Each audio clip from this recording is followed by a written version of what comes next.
कौन थे? अच्छा, आपने पुराने वाले अवतार में आ जाऊं ऐसे लो। हाँ, तो यहां हम लोग गुप्त वंश के बारे में पढ़ रहे हैं, और गुप्त वंश के अगर बारे में बात करें तो अंतिम मान्यता प्राप्त राजा या अंतिम राजा विष्णुगुप्त हुआ करते थे। गुप्त वंश की स्थापना श्रीगुप्त ने की थी, हमेशा याद रखिएगा। लेकिन आपसे पेपर में पूछ सकता है कि रियल फाउंडर कौन है, तो याद रखिएगा रियल फाउंडर चंद्रगुप्त प्रथम है। गुप्त वंश वालों का जो राजकीय धर्म था दैट इज वैष्णव। वैष्णव इनका राजकीय धर्म था, गरुड़ इनका राजकीय पक्षी था, संस्कृत इनकी राजकीय भाषा हुआ करती थी।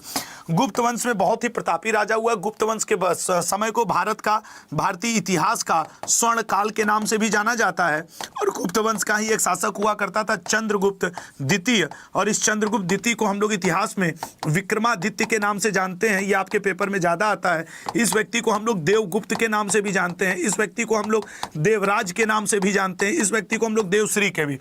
जहां तक समुद्रगुप्त की बात है तो इसका जो आपके पेपर में क्वेश्चन पूछता है वो इसको कविराज के नाम से भी जानते हैं। इसी व्यक्ति को लिच्छवी दौहित्री के भी नाम से जानते हैं, लिच्छवी दौहित्री के भी नाम से जानते हैं। और इसी व्यक्ति समुद्रगुप्त को ही हम लोग अश्वमेधकर्ता के नाम से भी जानते हैं, अश्वमेधकर्ता के नाम से भी जानते हैं। इस वंश में जो रियल फाउंडर है उसको हम लोग कहते हैं चंद्रगुप्त प्रथम।